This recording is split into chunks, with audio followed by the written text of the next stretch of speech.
The first thing to be understood is what the ego is.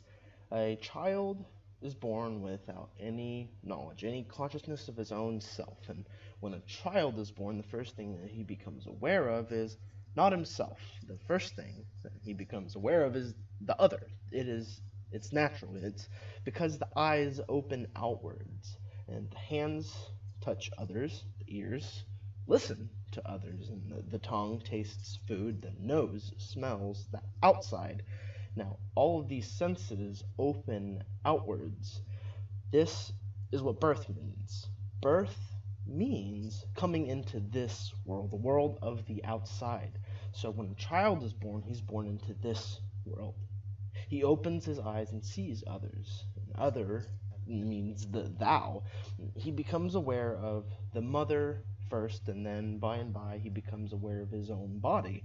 That too is the other, and that too belongs to the world. He's hungry, and he feels the body. His need gets satisfied, so then he forgets the body. This is how a child grows. First, he becomes aware of you, the thou, the other, and then by and by, in contrast to you, who becomes aware of himself. This awareness is a reflected awareness. He's not aware of who he is. He is simply aware of the mother and what she thinks about him. If she smiles and if she appreciates the child, if she says you are beautiful, if she hugs and kisses him, the child feels good about itself. Now an ego is born through appreciation, love, and care, and he feels good. He feels that he's valuable. He feels that he has some significance. And then a center is born, but this center is a reflected center. It's not his real being. He doesn't know who he is. He simply knows what others think about him. And this is the ego. And it's a reflection of what others think. But if nobody thinks he's of any use and no one appreciates him, no one smiles, then too an ego is born, and it's an ill ego. It's sad and rejected, and it's kind of like a wound. You feel inferior and worthless. This too is an ego. It's also a reflection. First, you have the mother, and the mother means the world in the beginning, and then others will join the mom, and the world goes on growing, and the more the world grows, the more complex the ego becomes, because many others' opinions are also reflected. So the ego is an accumulated phenomenon, a byproduct of living with others. If a child lives totally alone, he will never come to grow an ego, but that's not going to help him. He's going to remain like an animal. That doesn't mean that he'll come to know the real self. No. The real can only be known through the false. So the ego is a must. One has to pass through it. It's a discipline.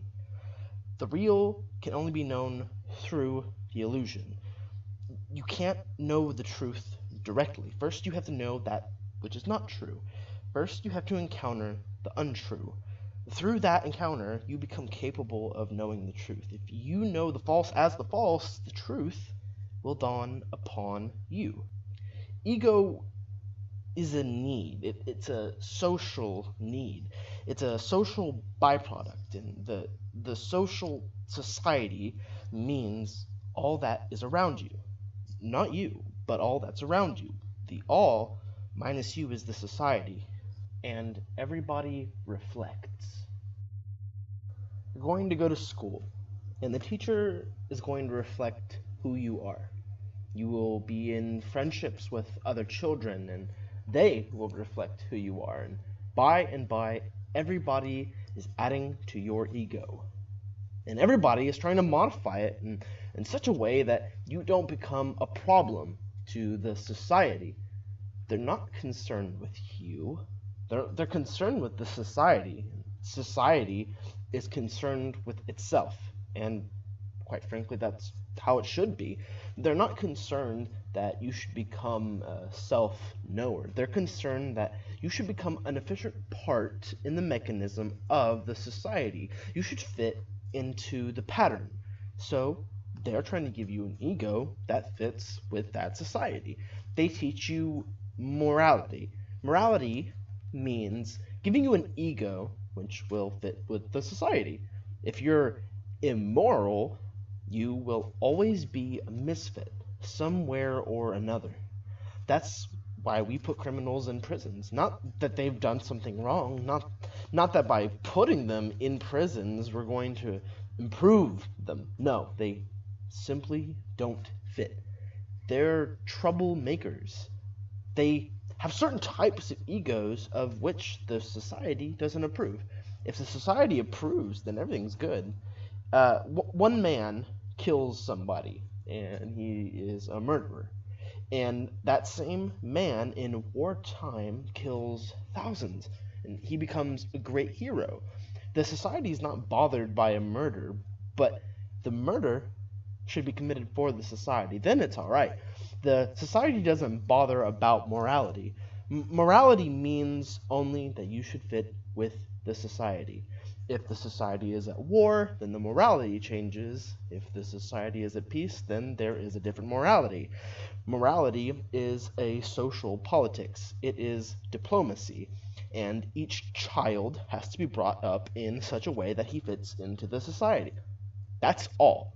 Because society is interested in efficient members. Society is not interested that you should attain to self-knowledge. The society creates an ego, because the ego can be controlled and manipulated. The self never can be controlled or manipulated. Nobody has ever heard of the society controlling a self. Not possible. And the child needs a center. The child is completely unaware of his own center.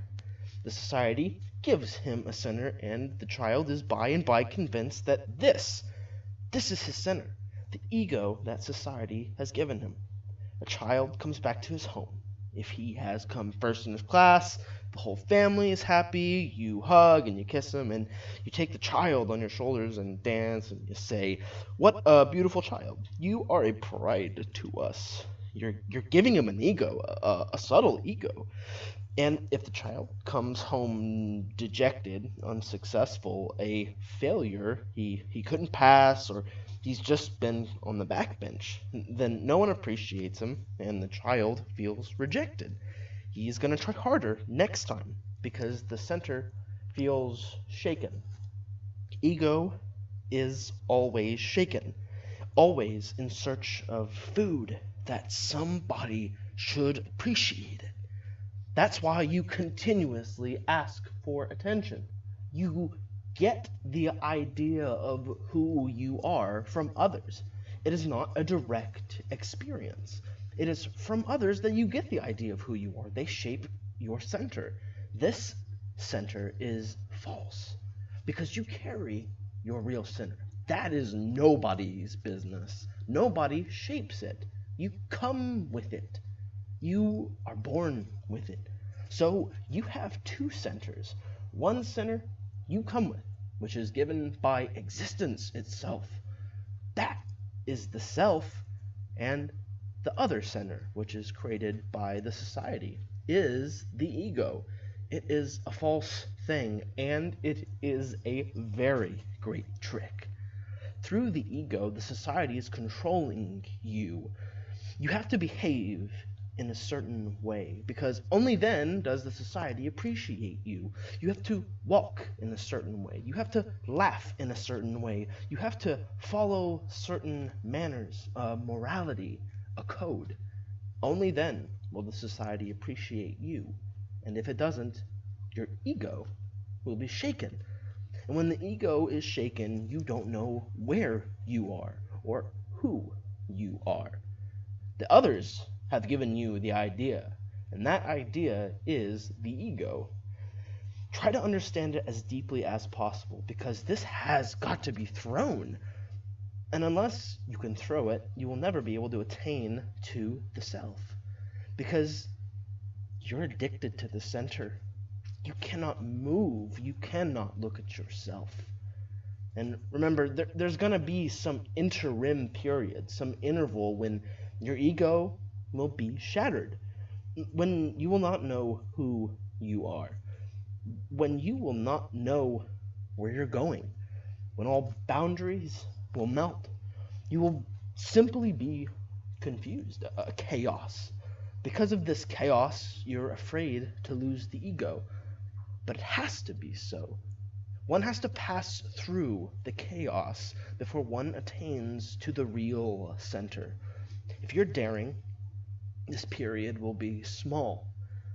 But if you are afraid and you fall back to the ego and you again start arranging it, then it can be very, very long, and many lives can be wasted. I've heard one small child was visiting his grandparents. He was just about 4 years old, and in the night, when his grandmother was putting him to sleep, he suddenly started crying and weeping and said, "I want to go home. I'm afraid of the darkness." But the grandmother said, "I know well that at home you also sleep in the dark. I've never seen a light on. So why are you afraid here?" The boy said, "Yes, that's right. But that is my darkness. This darkness is completely unknown. Even with darkness, you feel that this is mine. Outside, an unknown darkness. With the ego, you feel this is my darkness. It may be troublesome, maybe it creates many miseries, but it's still mine. It's something to hold on to, something to cling to, something underneath the feet. You're not in a vacuum, not in an emptiness. You may be miserable, but at least you are. Even being miserable gives you a feeling of, I am. Moving from it, fear takes over, and you start to feel afraid of the unknown darkness and chaos, because society has managed to clear a small part of your being. It's just like going into a forest. You make a little clearing, and you clear a little ground, you make a fence, you make a small hut, a small garden, a lawn, and you're all right, you're okay. Beyond your fence, the forest, the wild. Here, right here, everything's okay, and you've planned everything. This is how it has happened. Society has made a little clearing in your consciousness, and it has cleaned just a little part completely, fenced it. Everything there is okay. That's what all your universities are doing. The whole culture and conditioning is just to clear a small part so that you can feel at home there. And then you become afraid. Beyond the fence, there is danger. Beyond the fence, you are as within the fence you are. And your conscious mind is just one part, 1/10 of your whole being. 9/10 is waiting out in the darkness. And in that 9/10, somewhere, your real center is hidden. One has to be daring, courageous. One has to take a step into the unknown. For a while, all boundaries will be lost. For a while, you will feel dizzy. For a while, you will feel very afraid and shaken, as if some earthquakes happened. But if you're courageous and you don't go backwards, if you don't fall back to the ego and you go on and on, there is a hidden center within you that you've been carrying for many lives. That is your soul, the self. Once you come near it, everything changes. Everything settles again. But now the settling is not done by the society. Now everything becomes a cosmos, not a chaos. A new order arises. But this is no longer the order of the society. It is the very order of existence itself. It is what Buddha calls Dharma, Lao Tzu calls Tao, Heraclitus calls Logos. It's not man-made. It is the very order of existence itself. Then everything is suddenly beautiful again, and for the first time, really beautiful, because man-made things cannot be beautiful. At the most, you can hide the ugliness of them, but that's all. You can decorate them, but they can never be beautiful. The difference is just like the difference between a real flower and a plastic or a paper flower. The ego is a plastic flower, dead. It just looks like a flower. It's not a flower. You cannot call it a flower, really. Even linguistically, to call it a flower is wrong because a flower is something which flowers. And this plastic thing is just a thing, not a flowering. It is dead. There is no life in it. You have a flowering center within. That's why Hindus call it a lotus. It is a flowering. They call it the 1,000 petaled lotus. 1,000 meaning infinite petals. And it goes on flowering. It never stops. It never dies. But you are satisfied with a plastic ego. There are some reasons why you are satisfied. With a dead thing, there are many conveniences. One is that a dead thing never dies. It cannot. It was never alive. So you can have plastic flowers. They are good in a way. They are permanent. They are not eternal, but they are permanent. The real flower outside in the garden is eternal, but not permanent. And the eternal has its own way of being eternal. The way of the eternal is to be born again and again and to die. Through death, it refreshes itself, rejuvenates itself. To us, it appears that the flower has died, but it never dies. It simply changes bodies, so it is ever fresh. It leaves the old body. It enters a new body. It flowers somewhere else, and it goes on flowering. But we cannot see the continuity because the continuity is invisible. We only see one flower, another flower. We never see the continuity. It's the same flower which flowered yesterday. It's the same sun, but in a different garb. The ego has a certain quality. It is dead. It is a plastic thing, and it is very easy to get because others give it. You need not seek it. There is no search involved. That's why, unless you become a seeker after the unknown, you have not yet become an individual. You're just a part of the crowd. You're just a mob. When you don't have a real center, how can you be an individual? The ego is not individual. Ego is a societal phenomenon. It is society. It's not you. But it gives you a function in the society, a hierarchy in the society. And if you remain satisfied with it, you will miss the whole opportunity of finding the self. And that's why you're so miserable. With a plastic life, how can you be happy? With a false life, how can you be ecstatic and blissful? And then this ego creates many miseries, millions of them. You cannot see, because it is your own darkness. You are attuned to it. Have you ever noticed that all types of miseries enter through the ego? It cannot make you blissful. It can only make you miserable. Ego is hell. Whenever you suffer, just try and watch and analyze, and you'll find that somewhere the ego is the cause of it. And the ego goes on finding causes to suffer for.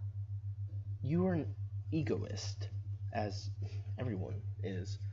Some are very gross just on the surface, and they're not so difficult, but sometimes they are very subtle and deep down.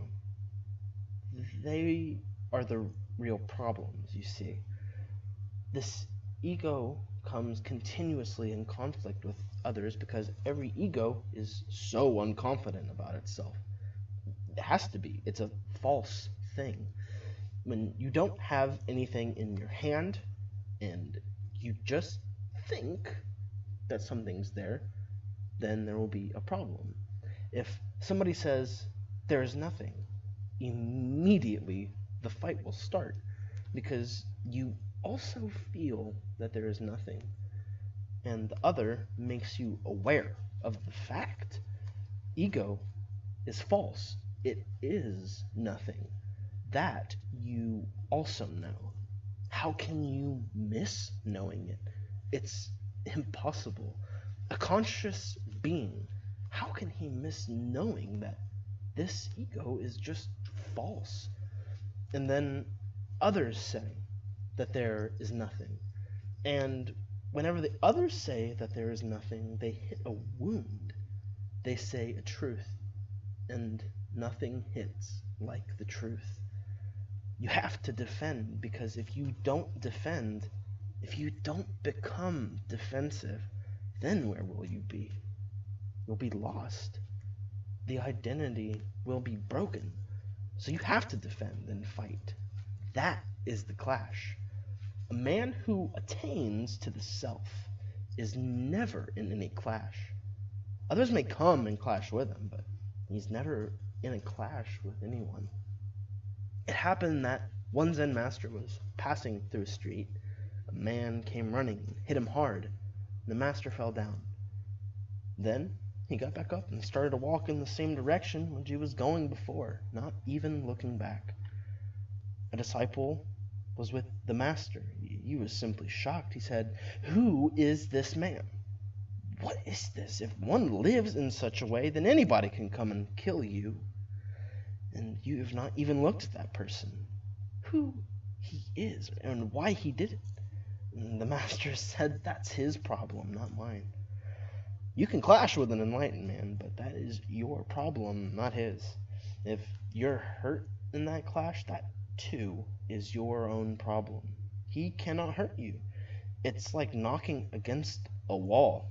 You will be hurt, but the wall has not hurt you." The ego is always looking for some trouble. Why? Because if nobody's paying attention to you, the ego feels hungry. It lives on attention.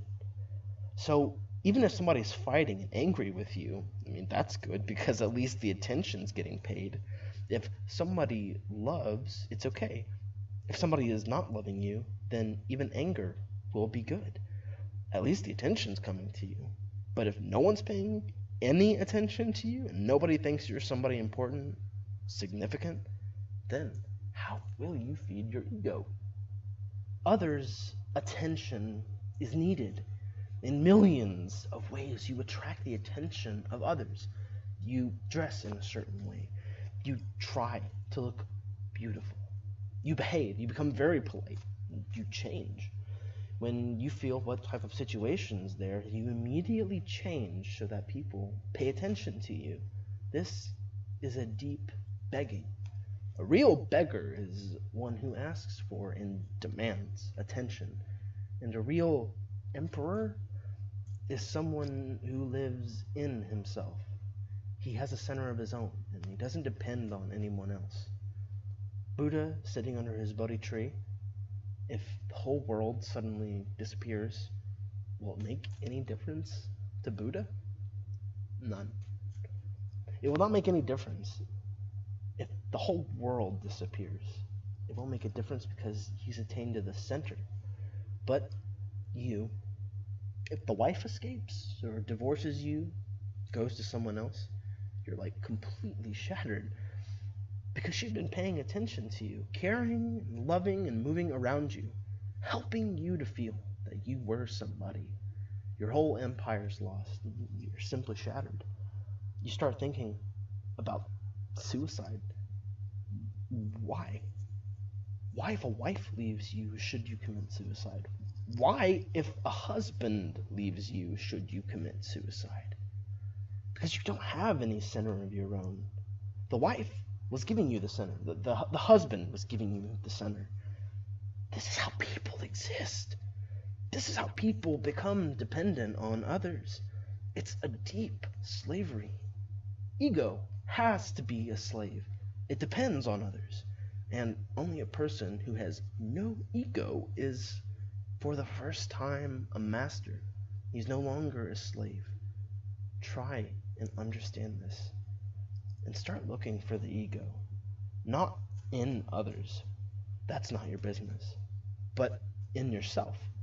Whenever you feel miserable, immediately close your eyes and try and find out from where the misery is coming. And you'll always find that it's this false center which is clashed with someone. You expected something and it didn't happen, or you expected something and just the contrary happened. Your ego is shaken. You're in misery.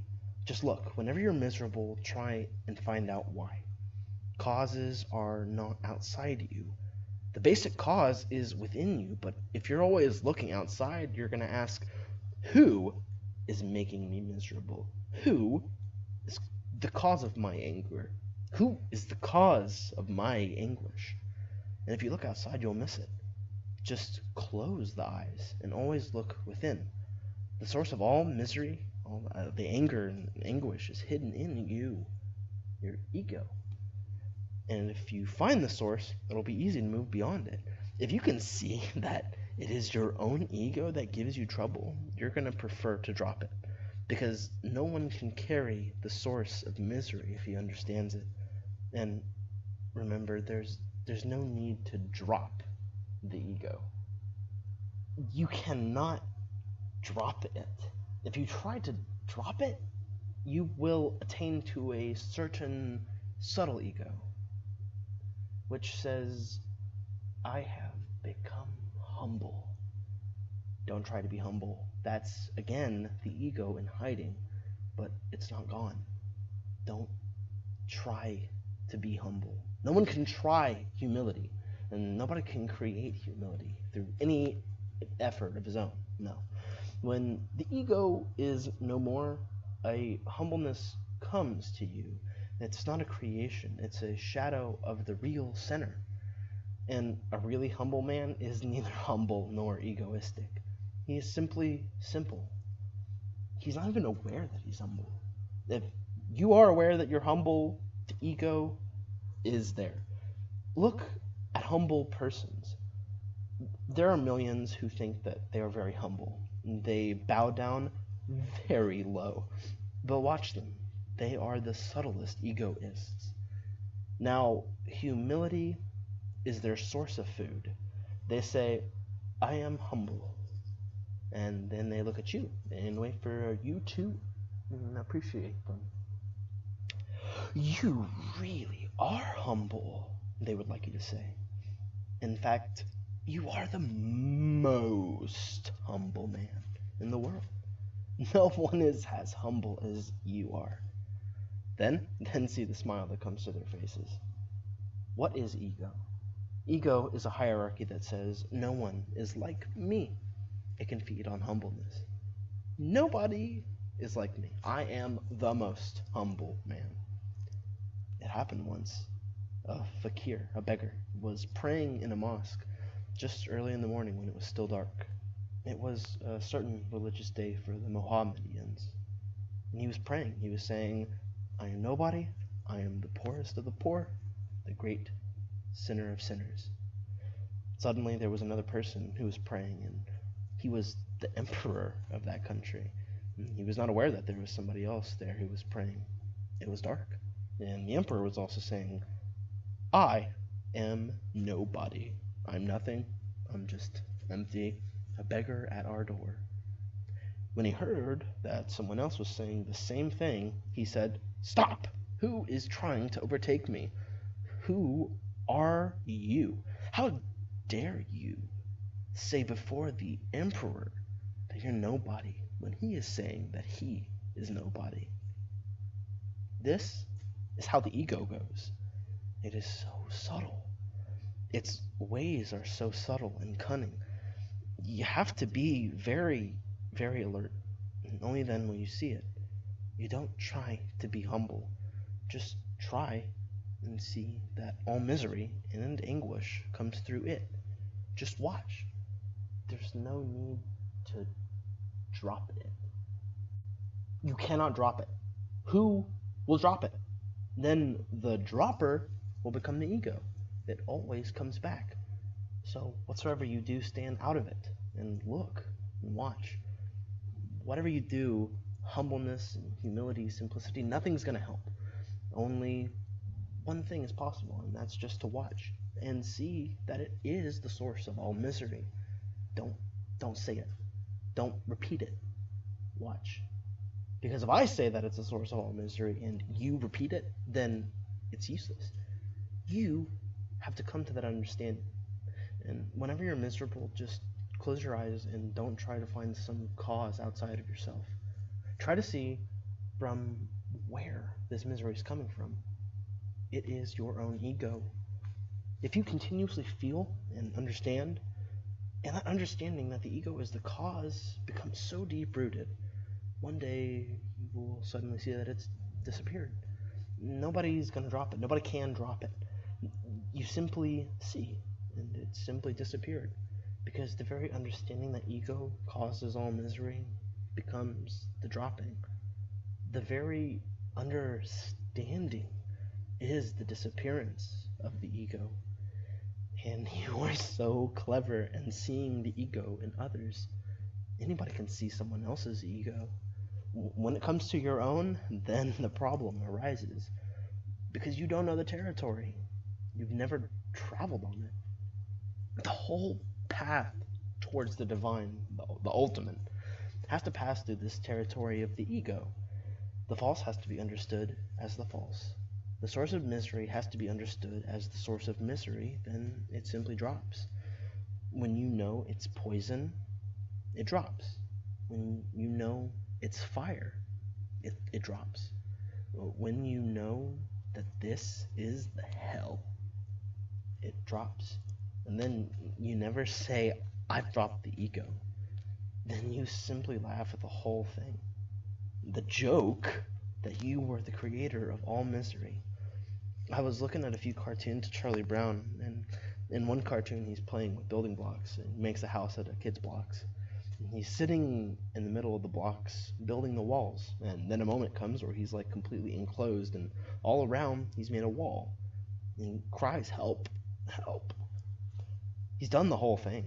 Now he's enclosed, imprisoned, and this is childish, but this is what you've done also. You've made a house all around yourself, and now you're crying, help, help. And the misery becomes millionfold, because there are helpers who are also in the same boat. It happened that one beautiful woman went to see her psychiatrist for the first time. The psychiatrist said, please, come closer, please. When she came closer, he simply jumped and hugged and kissed the woman. She was shocked. Then he said, now sit down. This takes care of my problem. Now, what's your problem? The problem becomes multiple because there are helpers who are in the same boat, and they would like to help. Because when you help somebody, the ego feels very good.